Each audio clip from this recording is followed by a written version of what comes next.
Olá! Quando você pensa em escravidão, o que te vem em mente? Século XIX, senhores de engenho? Pelo menos é isso que nós aprendemos nos livros de história, né? Mas infelizmente a escravidão ainda persiste no país, mesmo quase 130 anos depois da abolição da escravatura com a Lei Áurea, assinada pela princesa Isabel em maio de 1888. Segundo dados da Organização Internacional do Trabalho, a OIT, entre 1995 e 2017, pelo menos 50 mil pessoas foram resgatadas no país em condições análogas à escravidão. Será que muita coisa mudou do século XIX para cá? É por isso que o programa Iluminuras de hoje se dedica a esse tema. Eu recebo no programa 3 autores com obras publicadas sobre a escravidão: Luiz Paulo Nogueirol e Flávio Rabelo Versiani, autores do livro Muitos Escravos, Muitos Senhores, e o poeta, jornalista e escritor Marcos Fabrício Lopes da Silva, autor do livro Zumbi dos Ipês. O programa começa com os professores e escritores Luiz Paulo Ferreira Nogueirol e Flávio Rabelo Versiani. Em primeiro lugar, muito obrigada pela participação de vocês. Eu que agradeço. Prazer.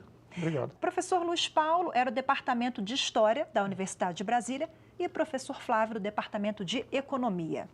Os dois fizeram essa obra, Muitos Escravos e Muitos Senhores, que foi uma obra realizada também com o apoio de vários professores e entidades no país, né? Vou começar com o professor Flávio. Conta pra gente como é que foi feita a coleta de dados e informações desse trabalho que foi feito ao longo de mais de uma década. É verdade, porque é um trabalho que exige muito paciência e tempo, porque a gente examinou uns quase 6 mil inventários no Pernambuco, no Rio Grande do Sul e em Sergipe. E você pode imaginar, o inventário não é o documento que se faz quando a pessoa falece e tal, justamente para informar a partilha dos bens e tal. Então, aquilo são documentos escritos numa ortografia do século XIX, numa linguagem do século XIX, em documentos que nem sempre estão muito bem conservados. Então, é um trabalho, muita paciência, e foi feito principalmente por alunos, estagiários, e tem um período inicial de aprendizado e tal. Então, mas é um processo muito demorado, cuidadoso, paciente, pegar os dados, fazer uma tabela, passar para o computador, enfim. Então, tudo isso leva tempo. E a gente felizmente teve apoio aí de várias entidades para fazer isso. Teve professores de 5 universidades diferentes que foram envolvidos. Então, o CNPq, a CAPES, a Fundação de Apoio à Pesquisa do DF nos apoiaram muito, mas é demorado. Professor Luiz Paulo, vocês fizeram um recorte ali entre Pernambuco, Sergipe, Maranhão e Rio Grande do Sul. Por que não aquelas regiões mais tradicionais, quando a gente fala escravidão, Minas Gerais, Rio de Janeiro, São Paulo? Por que esses outros estados? Justamente porque a ideia era contribuir com áreas geográficas um pouco distintas daquelas usualmente estudadas.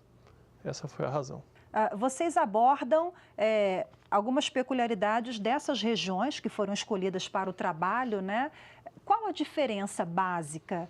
Vocês conseguiram fazer esse raio-x em relação a essas regiões e outras do país com uma população de escravos, um comércio maior? Essas regiões, Rio Grande do Sul, Maranhão, Sergipe, Pernambuco, no século XIX, elas não eram tão pujantes quanto tinham sido, por exemplo, Pernambuco no século XVI, né, XVII, ou o Rio Grande do Sul no século XIX, que é uma área nova da escravidão, né, elas não são tão pujantes quanto a cafeicultura de São Paulo e do Rio de Janeiro, né. Então, existe aí existem diferenças de atividades, mas as normas da escravidão são mais ou menos as mesmas. E os preços dos escravos na região cafeeira afetam os preços nas outras. Então, existe um mercado nacional de escravos e existe uma alocação do escravo em diferentes regiões a depender da sua capacidade produtiva e daquilo que ele vai render. Então, há diferenças, digamos, produtivas, mas as regras da escravidão são mais ou menos as mesmas. Professor Flávio, do Departamento de Economia da Universidade de Brasília, quando a gente pensa em escravidão, professor Luiz, do Departamento de História, né? Mas História e Economia estão muito ligadas também, né, nessa seara. Certamente. Você entender bem a escravidão, eu acho que, obviamente, é fundamental você estudar a evolução histórica da escravidão, como é que começou, como é que evoluiu, mas é fundamental também você entender a economia da escravidão, inclusive a economia a oferta e a procura por escravos. Né? Isso é uma coisa importante para a gente entender, por exemplo, essa história dos preços que eram mais ou menos paralelos. Então, havia como que um mercado, né? Corretores também? Corretores, havia corretores, né, não tinha esse nome, mas eram corretores. E a gente descobriu até uma coisa curiosa, que em Pernambuco pessoas importantes eram traficantes de escravos. Há um barão, que era um dos grandes traficantes de escravos de Pernambuco, era um barão. Quer dizer, todo mundo sabia que ele era traficante de escravos. E isso é importante também para você entender o tratamento de escravos, né? Quer dizer, por que havia, né, tratamento diferenciado, como o professor Luiz Paulo estava dizendo? Porque valia a pena, se você era dono de uma grande propriedade, feitores e tal, aquela história da coerção e tal, aquilo era fundamental, porque era com isso que eles eram controlados e conseguia se extrair dele a maior quantidade de trabalho, horas por dia, por exemplo. Luiz, o Brasil foi o último país da América a abolir a escravidão. 130 anos agora em maio. Por que demorou tanto? A escravidão era uma instituição popular no Brasil. Ela é a formadora, uma das principais formadoras da cultura brasileira e dos próprios brasileiros, né?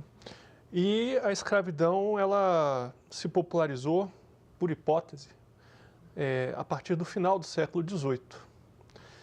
O preço dos escravos vai caindo muito depois de 1750, ele vai ficando muito mais barato do que tinha sido anteriormente, e a gente chega, tanto em Porto Alegre quanto no Recife, a uma situação muito curiosa, no início do século XIX, que é o fato de que a maioria dos inventários pós-mortem tem escravos. E a maioria, assim, é mais de 70%, 80%. Então, abolir a escravidão seria um atentado contra uma propriedade que não era só dos ricos, era uma propriedade dos pobres também. Por isso, o movimento abolicionista que fosse lutar contra a escravidão ia encontrar uma missão quase impossível, né? Que é conseguir apoio entre as classes populares que, evidentemente, não queriam também a abolição da escravidão. Então, o movimento abolicionista é de 1880, ele se inicia no Brasil em 1880, muito porque era um apelo que não chegava a muita gente. Ele era percebido como um problema desde a independência, a escravidão era percebida como um problema desde a independência, mas não tinha apelo popular o abolicionismo. Então, vai empurrando até o final. E pela lei do ventre livre era para ter durado até o século XX. Nossa! Professor Flávio, Joaquim Nabuco, inclusive, tem uma frase, né, uma citação muito interessante daquela época em relação à percepção das pessoas. É verdade. Ele diz que a generalidade da população, de alto a baixo, ninguém considerava a escravidão alguma coisa estranha, que era uma coisa natural do dia a dia. Isso, pelo menos, ele diz até final da década de 1860, quando começou a se discutir a lei do ventre livre e tal, começou a haver um certo movimento assim de restringir a escravidão. Então ele diz, olha, até aquela época a população em geral tinha tanta percepção de que a escravidão era uma coisa anômala, quanto ela tinha a percepção do movimento da Terra ao redor do Sol. Quer dizer, ninguém achava aquilo estranho, ninguém percebia coisa nenhuma. Nós vemos situações parecidas, Brasil e Cuba, por exemplo.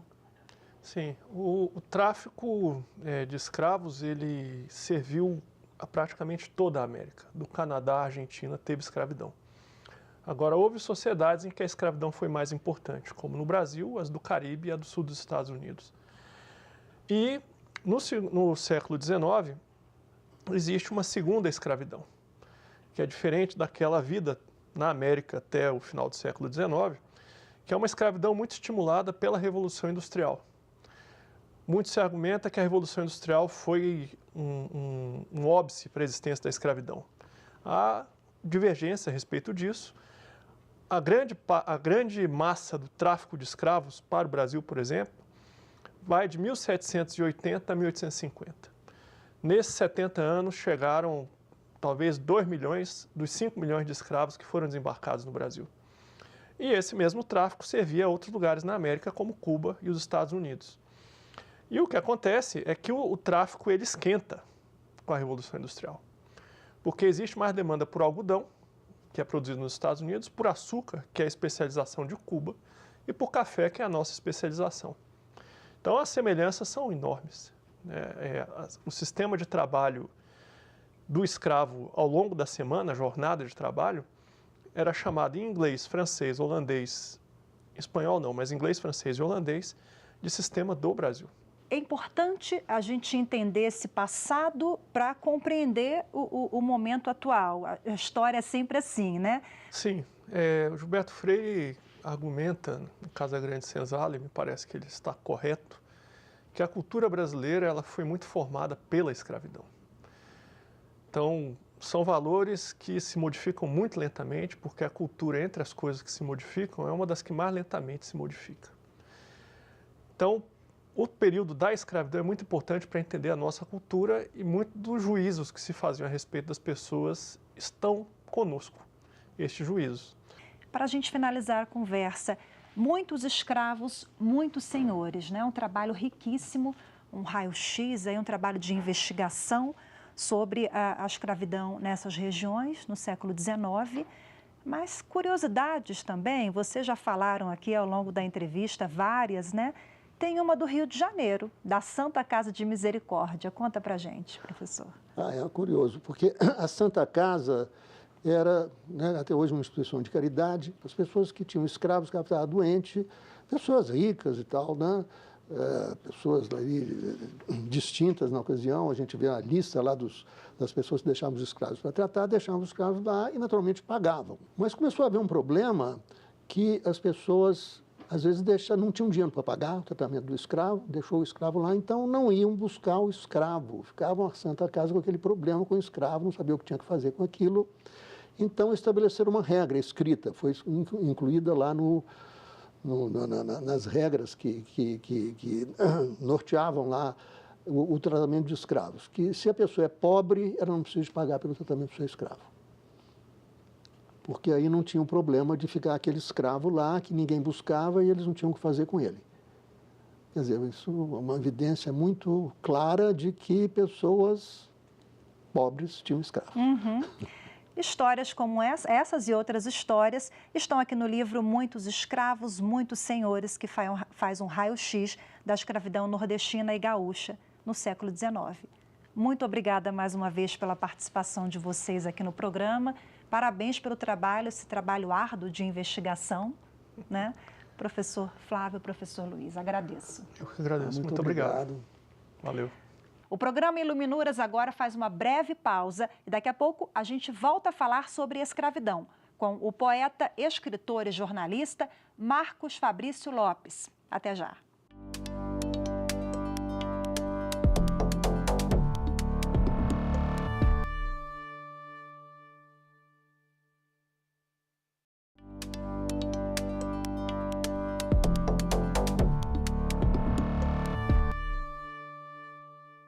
Estamos de volta com o programa Iluminuras sobre a escravidão, do século XIX até os dias atuais.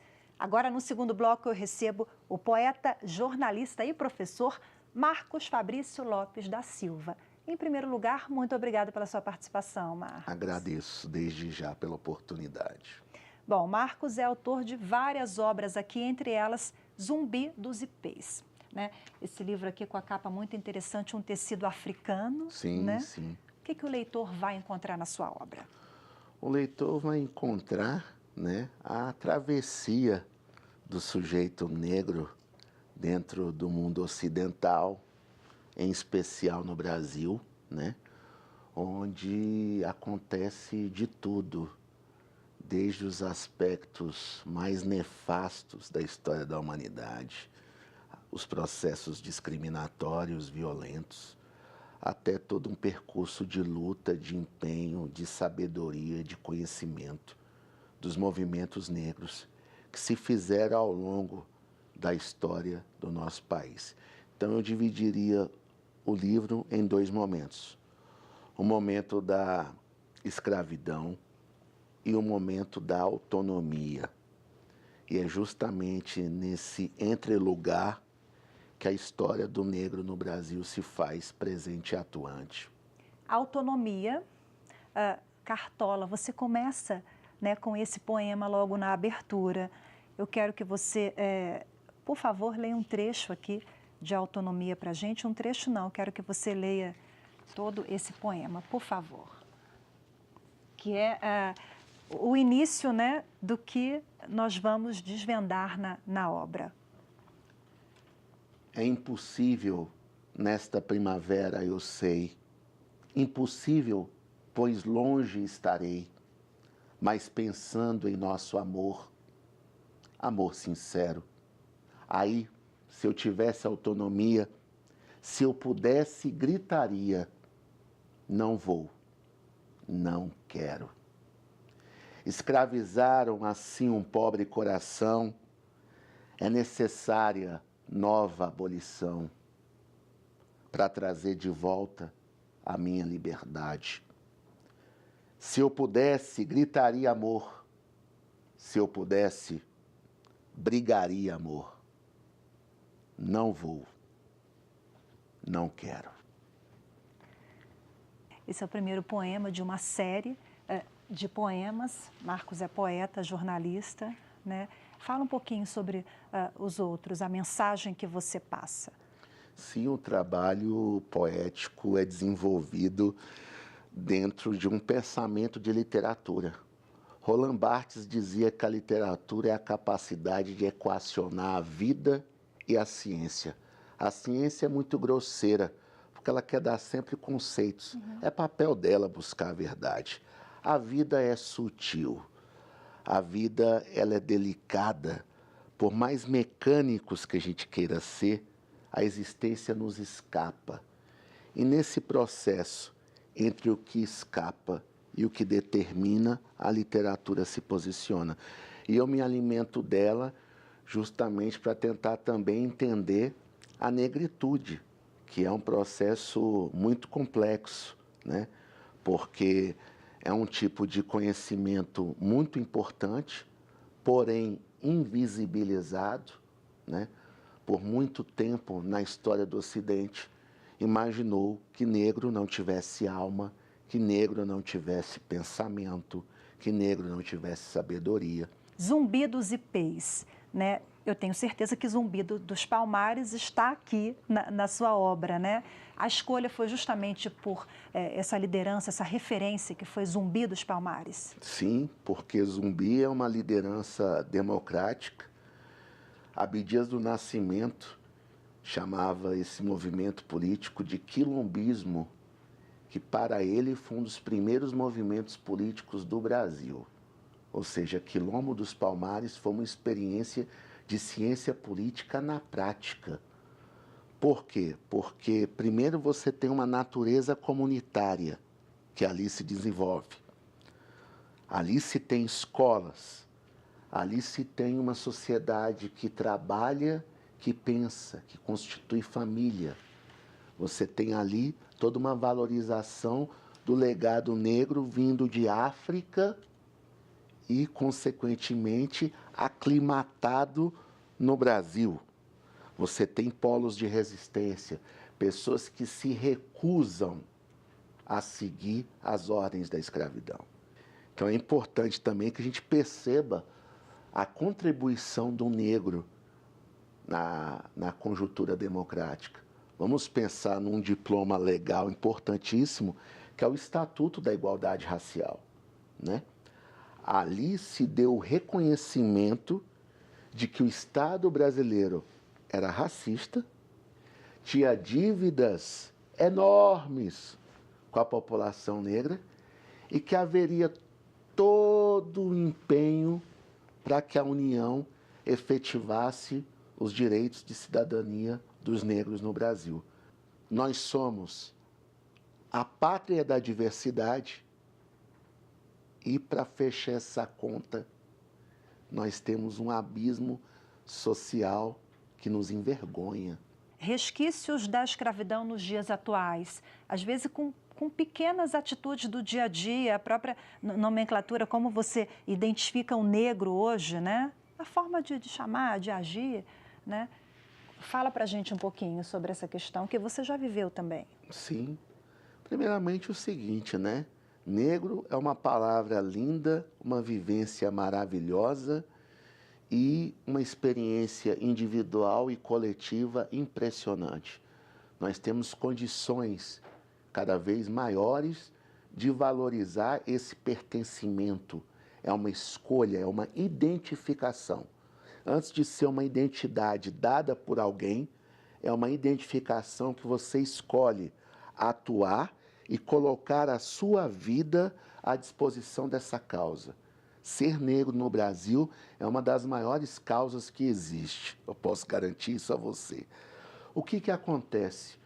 Até o século XIX, com a escravidão a todo vapor, ser negro é a mesma coisa de ser tratado e ser chamado de escravo.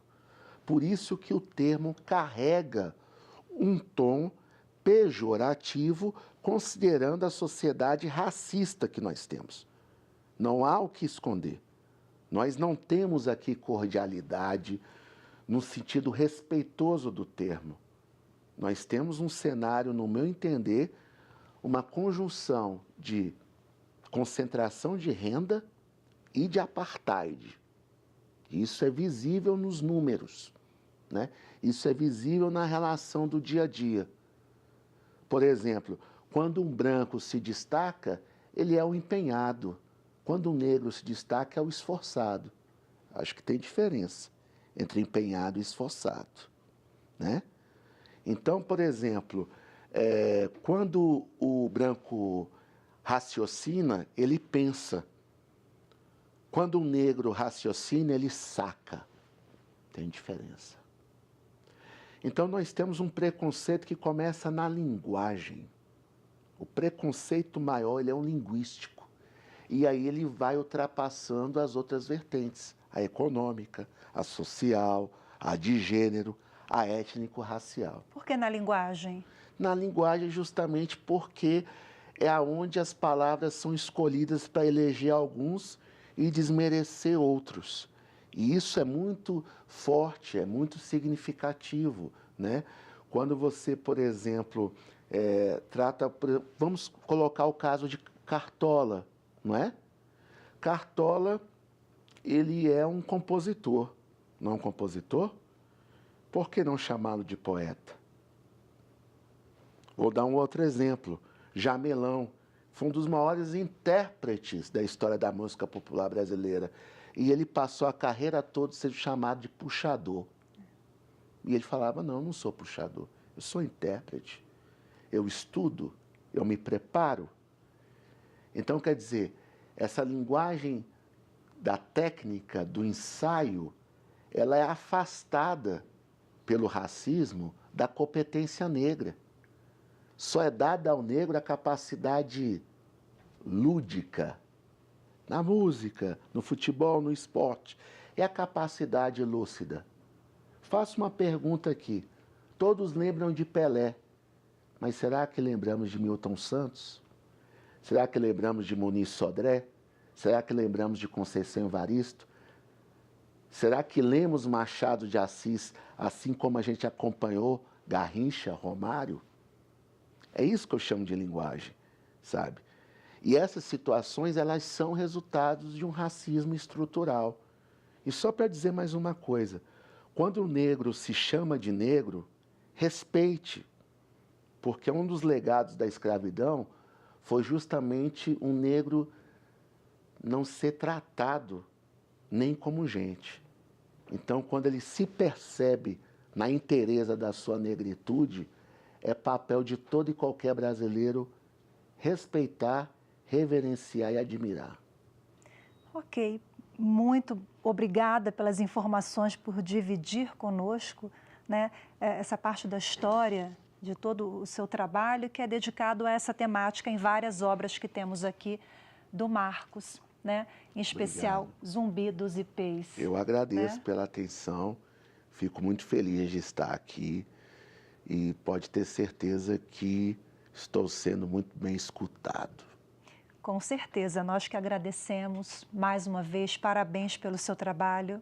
Igualmente. E obrigada a você também que acompanhou mais esta edição do programa Iluminuras. Lembrando que você pode rever este ou outros programas lá nas nossas redes sociais. Estamos no YouTube, o endereço é youtube.com/TV Justiça Oficial.